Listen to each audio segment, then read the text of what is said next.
obvious that a lot of people in our world today struggle with feelings of worry and fear. You don't have to look very hard to find these statistics of just skyrocketing rates of anxiety and depression, especially in younger people. And so this is an issue that is very urgent and very prevalent in our society that oftentimes gets more ignored than it should, or overlooked, or downplayed. And it's important that we realize that this is an issue so that we can begin a discussion of what to do with those feelings that come our way. And Jesus, during his Sermon on the Mount, talks a little bit about worry. And I know that the passage can at first kind of come across as, oh, just don't worry, just don't, which is not very helpful. But Jesus isn't just saying, don't worry. There's more to it than that. And he's explaining what worry does and what it doesn't do, and really does give some solutions of how to deal with that. So I want to read through it today. It's Matthew chapter 6, and it starts at verse 25. Jesus says, "Therefore I tell you, do not worry about your life, what you will eat or drink, or about your body, what you will wear. Is not life more than food, and the body more than clothes? Look at the birds of the air. They do not sow or reap or store away in barns, and yet your heavenly Father feeds them. Are you not much more valuable than they? Can any of you, by worrying, add a single hour to your life? And why do you worry about clothes? See how the flowers of the field grow? They do not labor or spin, yet I tell you that not even Solomon in all his splendor was dressed like one of these. If that is how God clothes the grass of the field, which is here today and tomorrow is thrown into the fire, will he not much more clothe you, you of little faith? So do not worry, saying, what shall we eat, or what shall we drink, or what shall we wear? For the pagans run after all these things, and your heavenly Father knows that you need them. But seek first his kingdom and his righteousness, and all these things will be given to you as well. Therefore do not worry about tomorrow, for tomorrow will worry about itself. Each day has enough trouble of its own." I really love Jesus' approach here because on the one hand, he's not babying people who are worried. He's not saying, oh, it's okay, just let yourself be paralyzed by this fear. It's just kind of how things go. He's not doing that. But at the same time, he's not being dismissive of it either. And you can hear that he genuinely cares about people and wants them to move out of this worry rather than dwelling in it, because he knows that there are better things for them than to just sit and worry. And he brings up some really great points in this sermon that he is giving here. So he asked the question, can any of you by worrying add a single hour to your life? And some translations right after that add the question, or a single cubit to your height. So can you by worrying make your life longer or change how tall you are? And what he's doing here is he's pointing out that there are some things in our life that we just cannot change. We really have no influence over it. And even though it's something important, right? How long your life is, well, that's something that's important. You don't want to die young. You want to have a long, healthy life. Or how tall you are, There's a lot of stock that is placed in how tall or short a person is, or just other kinds of physical attributes. So these are things that are important to us, and yet they're things that no matter how much we worry about them, we can't really change those innate qualities of our life. And to sit and worry about those things that can't be changed will never produce any kind of positive results, no matter how much or how long we worry about those things. And so rather than worrying about them, and this is, one of these teachings that is really simple, but so difficult to put into practice. It's so hard to accept a teaching like this, but it's important for us to hear the truth that Worrying about things that cannot be changed is not productive. And instead of worrying about those things, we need to accept those things and move forward. We need to allow that worry to be replaced with acceptance and realizing I cannot change this. And rather than spending my time and energy worrying about it, I need to focus on other things instead, because I can't change this. And I need to be truthful with myself in understanding that I can't change it. And rather than worrying about it, to accept it and move forward. And when we can have that acceptance, when we can approach things in that way, then it allows us to move past those things that we can't change, but also it allows us to move into and focus our attention into things that can be changed, right? So not only do we accept what cannot be changed, but just the flip side of that coin, we also accept what can be changed, what is not outside our grasp, what is not outside our realm of being able to influence.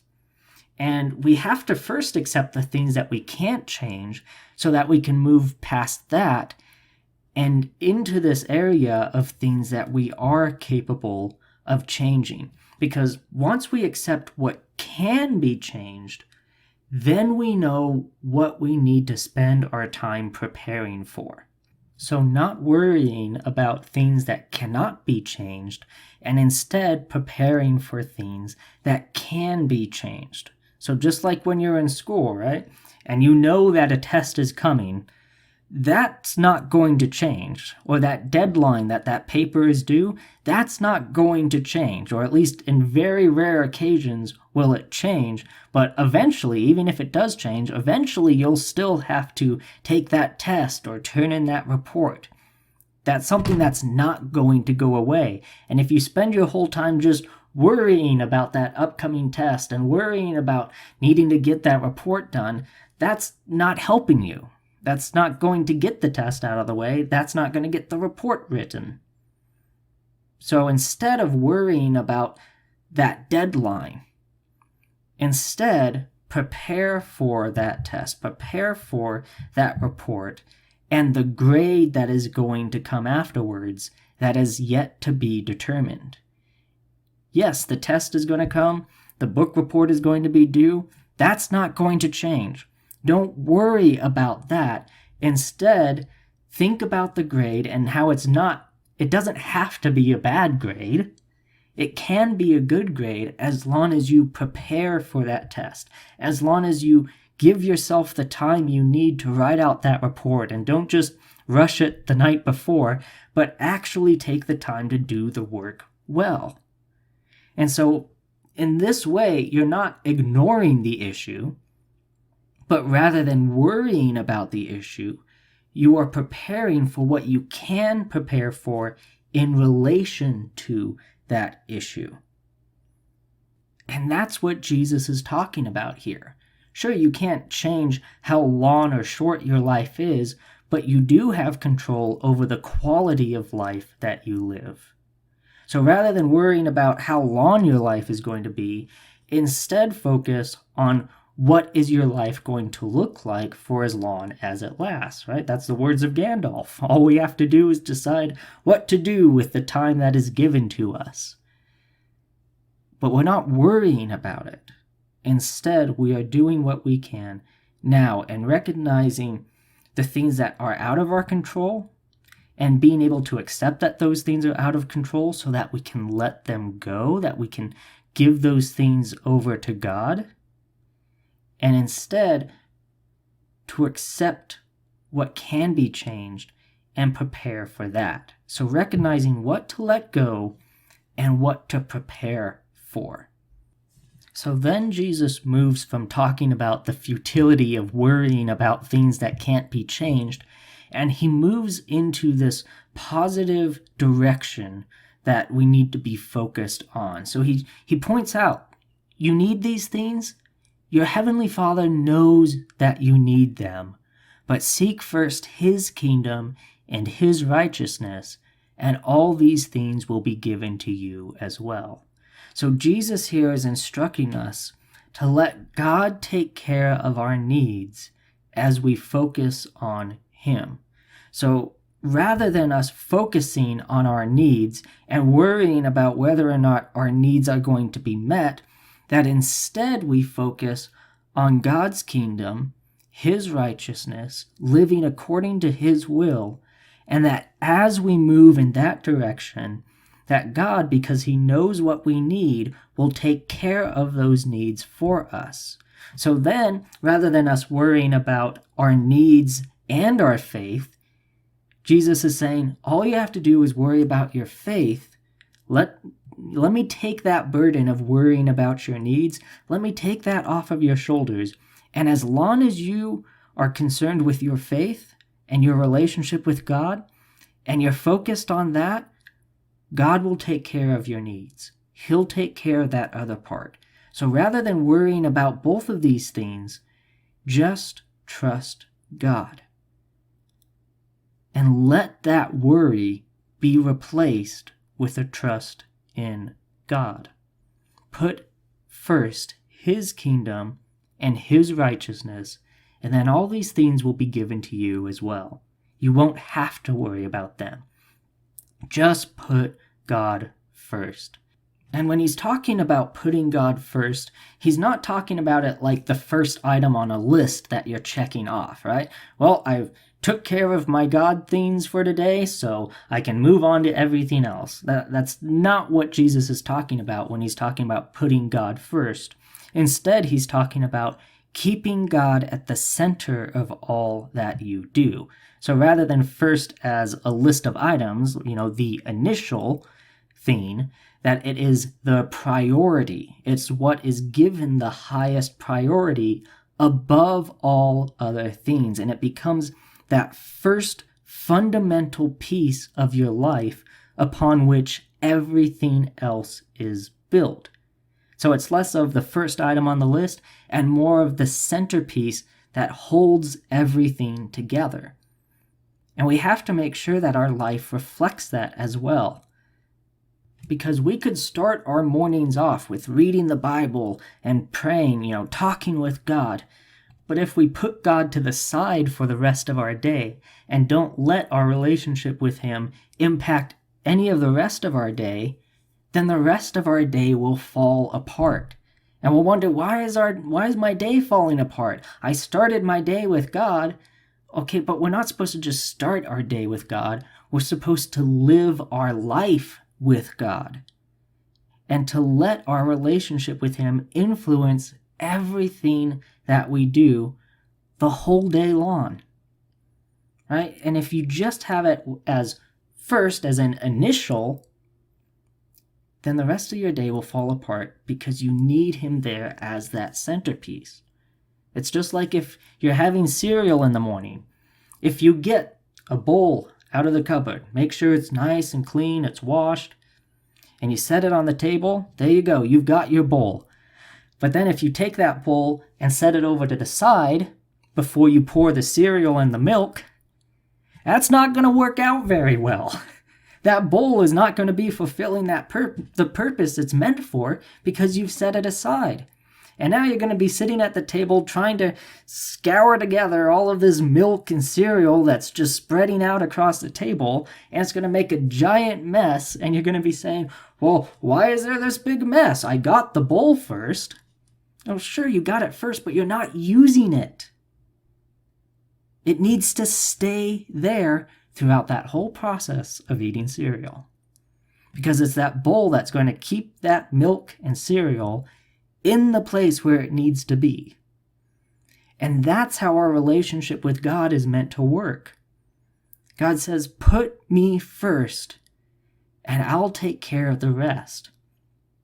And we think, well, I got my bowl, but there's no cereal or milk in it, and I need to leave the bowl to go and get the cereal and the milk. And God is saying, I'll provide the rest. I'll provide the cereal.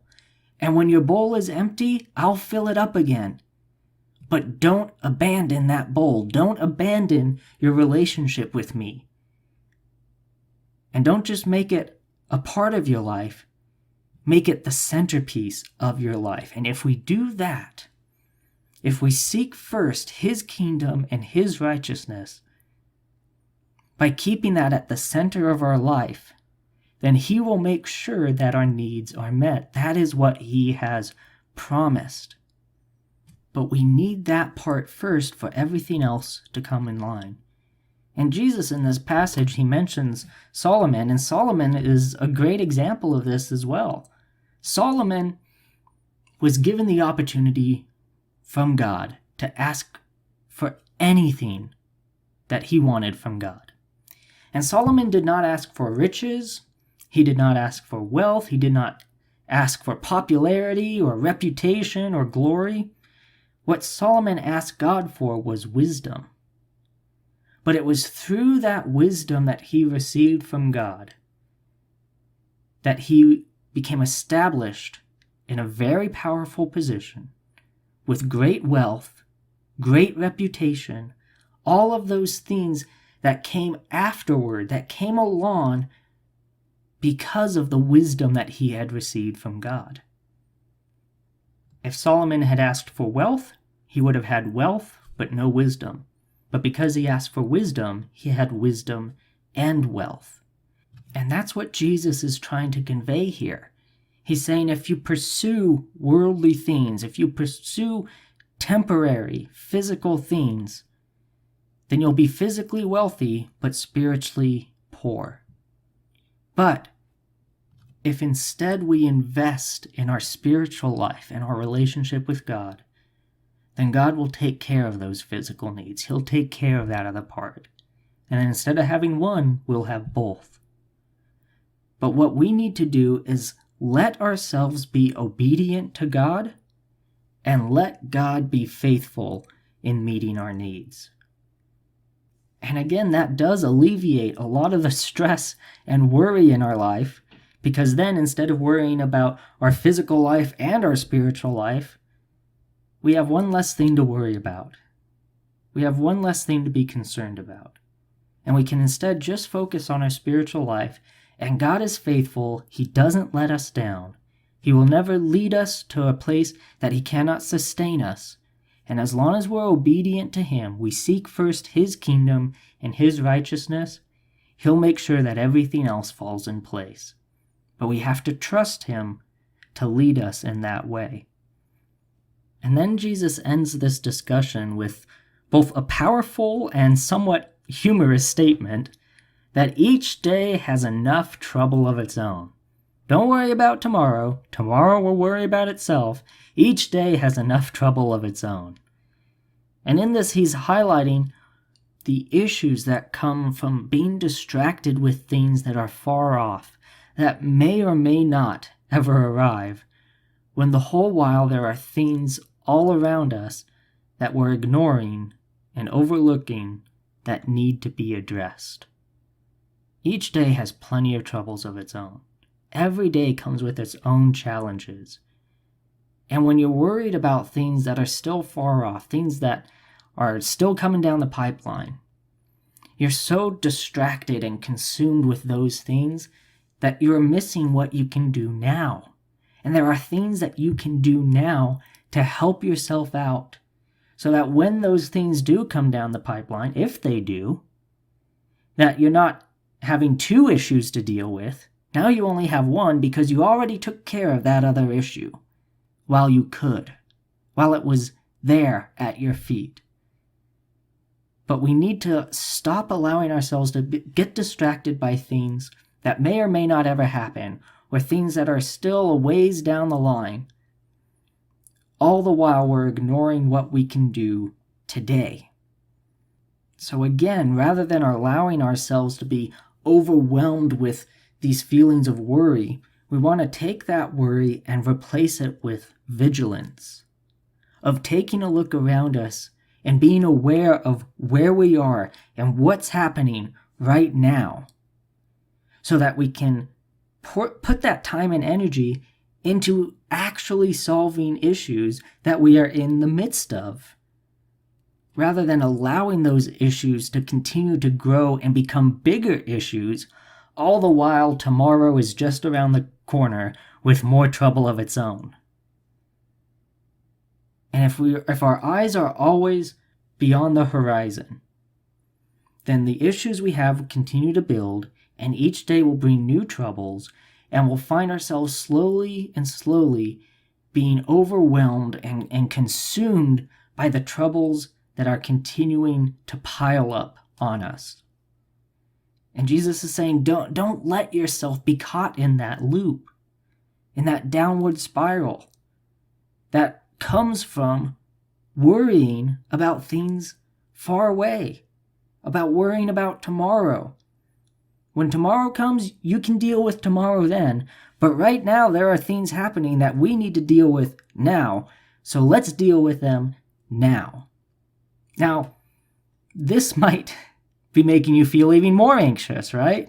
Oh man, well, how am I supposed to deal with all of these issues I have right now and more issues coming down the line? Every single day is going to have more trouble. How do you expect me to deal with this? Well, here's the plus side for you. Here's the positive. Just as each day brings more troubles, so also each day brings new strengths and mercies and blessings and energy and ideas. And there might be ideas and energy that you have tomorrow that you won't have today. And that energy that you're going to get tomorrow will help you to deal with tomorrow's troubles. But use what you have today to deal with what you can today. And you can only do that when you're accepting what can't be changed and what can be changed, and being vigilant and not just looking beyond the horizon, but being attentive and aware of what is around you right now, that you can begin to take small steps into dealing with. But we have to stop looking at tomorrow and begin looking at what we can do today with what we have. We need to be vigilant. And every time I hear the word vigilance, I can't help but think of the story of Paul Revere.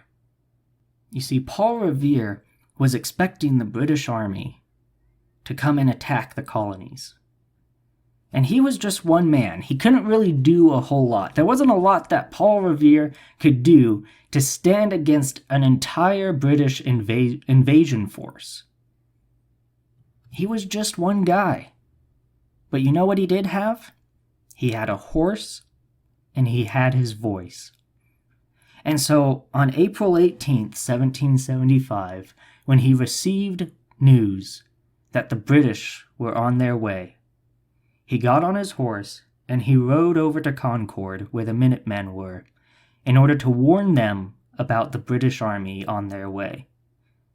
And because of his efforts, the men in Concord were not ambushed and killed in the middle of the night, and the colony's supplies that they needed were not captured and destroyed. You see, there really wasn't a whole lot that Paul Revere could do on his own. He couldn't stop this whole war from taking place. He couldn't single-handedly end this war before it began. But he used what he had to help the people that he could in the way that he was able. And the effort that he put in that night had tremendous impact on the future. He didn't just sit in his home and worry about the upcoming war and how it was going to turn out. Instead, he said, I'm here. I don't know what I can do, but I'll do what I can to help however I can. And that's the attitude we need to have in our life. Accepting I can't solve everything, but I do have something that I can put to work. I can do something in this situation. And I want to just do what I can with what I have, where I am today. And when tomorrow comes, I'll worry about that tomorrow. But what can I do today to make things better? And that's what we're called to do. We're not called to solve every issue in the world single-handedly and overnight, but we are called to be obedient and to do what we have with what God has given to us. and to put ourselves to His work where we are.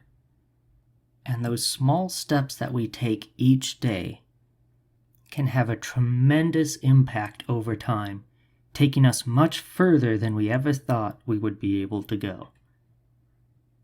But before we can even begin that process, we have to take that worry, that fear, that anxiety, that depression, and let it be replaced with an acceptance of what cannot be changed, as well as what can be changed, a trust in God to lead us in that change, and a vigilance to not just be looking at tomorrow, but to look at today and what we can do now. So with these things in mind, I want to ask you, what are you worried about? What are the things that keep you tossing and turning at night, unable to sleep? What bounces around in your head throughout every hour of every day, just consuming your life with worry? What are those things? And I want you to ask God what He wants you to do with those things that you are worried about. Now, obviously, the first step in any of that is to trust Him with it. Whether it's something you cannot change or something you can change, if it can't be changed, you need to trust God with it. And if it can be changed, you need to trust God to show you how to change that. So either way, the first step is trusting God with it. And then we need to recognize, is it something that cannot be changed and I need to just let it go? Or is it something that can be changed and I need to let God show me what to do with this? And then with those things that we can have an impact on, to not just be thinking of way down the road after that issue has fully developed into an even greater issue, but to say, what can I do now? God, what can I do today to help deal with this problem? To help me overcome this issue? You don't need to solve it all overnight, but what can you do now where you are with what God has given to you? And in that way, if we're faithful in that, if we're faithful in trusting God to lead us through this process of acceptance and vigilance and action, then we will be able to look back one day and see that as we were seeking first His kingdom and His righteousness, that He, knowing what we needed, made sure that all that we needed was given to us as well. And He has led us through so much more than we ever thought we could get through, and has led us to a place that we never thought we could be. And it's all because we trusted Him and did what we could now, and let go what we needed to let go of, and prepared for what we needed to prepare for. So I encourage you, don't let your life be overcome with worry, but replace your worry with God's plan for your life. And that's today's Sermon in the Pocket. As always, if you have any comments or questions for me, I'd love to hear from you. You can reach me either through the Sermon in the Pocket Facebook page, or you can email me directly at sermoninthepocket@gmail.com. And wherever you're listening to this, I encourage you to like it and share it, rate it, all of those things that help get the message out for others to hear. But until next time, thank you for taking the time to listen, and I pray that God will bless you as you go throughout your day.